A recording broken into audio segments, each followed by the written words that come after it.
You know, it's been a while. It's been a while since I've hit you all with a get woke, go broke. Now, the mainstream press continues to butcher the saying by saying go woke, go broke. It's just worse in every conceivable way. Get woke, go broke. Don't go woke, go broke. That sounds like trash. Trash. Woke books bought for huge advances by inexperienced editors hired post George Floyd have flopped, including $500,000 for a queer feminist novel that sold only 3,500 copies, and Elliot Page's $3 million transgender memoir that sold just 68,000 copies. Now, that would not be a problem if you were charging $10,000 a book. But I don't think that's what they're charging. I have a feeling that's a little less than $10,000 a copy. I mean, if you're not paying $10,000 a copy for Elliot Page's trans memoir, then you're probably a transphobe. But hey, as you guys know, it's a nice tax write-off, I guess. I've often thought about, by the way, side note, even though this is a structured video, I've thought about writing a book for years now. I mean, 68,000 copies is not nothing. I don't think I could sell that many copies, but I definitely wouldn't. I mean, if you do the math, if you Mountain Dew the math, right, you're talking about a lot of money. They paid they paid $44 per book that she sold, or that Elliot Page sold, whatever. They probably sold the book for like $10 to $15. By the way, I've never seen somebody look less happy. I'm not sure I would use Elliot Page as the poster person for transness. I would rather, to be totally honest, I would use Dylan Mulvaney way before her.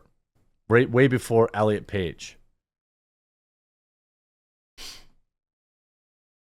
Woke books that were bought for huge, so just so you guys know, advances are, you're paying this person $3-4 million to write a book in the hopes that people, the thing is, real people don't care about this stuff.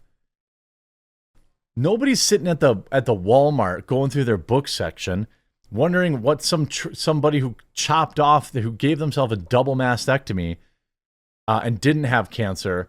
That is not an interesting story. People are buying the 100th Ken Burns book, or whoever that guy is that's always his books sell in all the airports. I don't think Ken Burns. Ken Burns was the PBS documentarian, I think, right?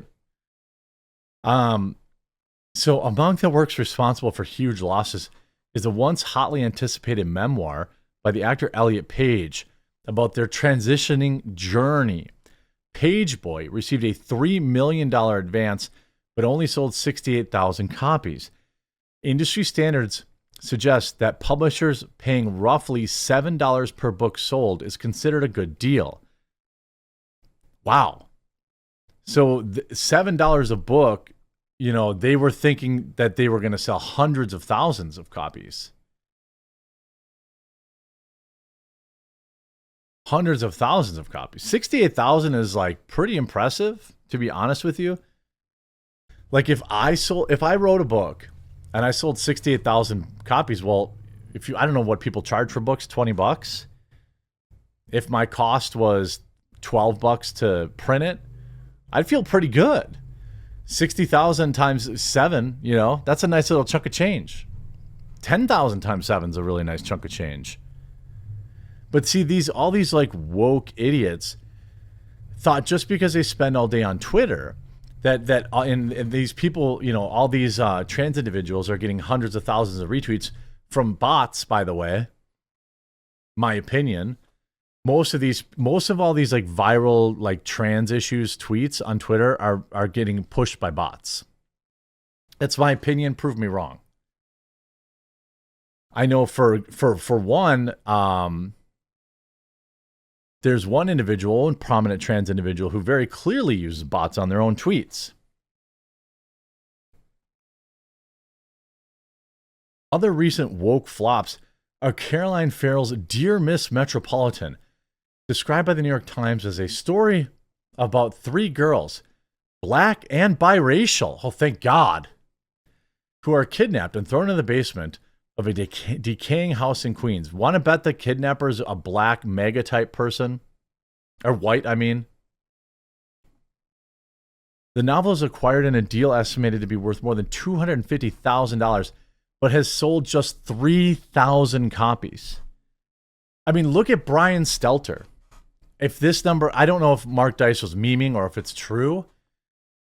That loser from CNN was on every major news outlet shilling his book, and he sold just 3,500 copies. He said that Trump sued him to try to stop the release of that book. Another example is Queer Feminist Western, Lucky Ride, by Claudia Cravens, which has sold 3,500 copies despite commanding a $500,000 advance. By the way, that advance is a calculated gamble based on sales projections, right? So I don't know how it necessarily works, but I assume you get some sort of advance, and then you probably get some small cut of sales. Meanwhile, established white authors have complained that they are facing more barriers to get published. Crime novelist James Patterson, that's who I was thinking of, drew criticism after he likened the situation to just another form of racism. He later apologized, but a similar point was made by Joyce Carol Oates. A friend who is a literary agent told me that he cannot even get editors to read first novels by young white male writers. No matter how good, they are not interested. It's funny, like they don't even care. They have zero care in the world. They have zero care in the world. There's zero concern to, giving us good books. You want to know why there's no good books at the library? It's because of woke editors and publishing houses are not producing them. They're rejecting them. Now, I'm not saying just because some young white guy made it, it's inherently good. But one would guess that there's probably some good books in there that they're just ignoring because they're not a bi-curious woman of color. By the way, why do you think so many of these stars are coming out as bi and agender and all this stuff? It's so they can get jobs. When asked what other editions acknowledged they were discriminating against writers because of their skin color, the editor replied, "I don't think it was worded quite as blatantly as that. It was worded more like, is this the right time to be championing authors of more traditional backgrounds? Often the language was a bit opaque." Another editor at a major publishing house admitted to the outlet that they were seeking to pursue more conservative works, must be willing to deal with interpersonal discomfort, being treated as marginal or looked on with suspicion by their colleagues. Several industry experts noted a trend towards hiring editors of color in the wake of Floyd for some reason. By the way, did you guys see that video that was floating around the internet? That there was like a little baggie that he dropped out on the concrete. I don't know if that was real or not, but like the cops never even noticed it.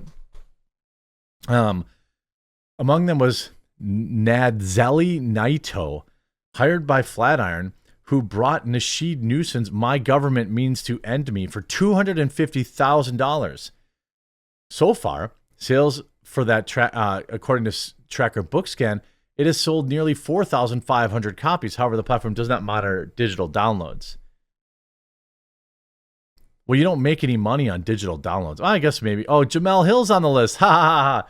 Television host Jamel Hill sold just 5,400 copies of her book, despite positive reviews.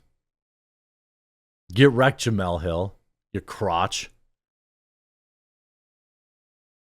You know, you see, even though his prior profile not immune to commercial flop, former television host Jamel Hill spent months promoting her memoir. By the way, why do you have a memoir? You've done nothing. But despite the media blitz, the book sold just over 5,000 copies in a few months and failed to crack the top 200 on Apple Books, USA Today, or the New York Times, despite glowing reviews from the outlet. I mean, you just hate to see it. You just hate to see it. I mean, I don't. I think it's awesome, and I hope you do too.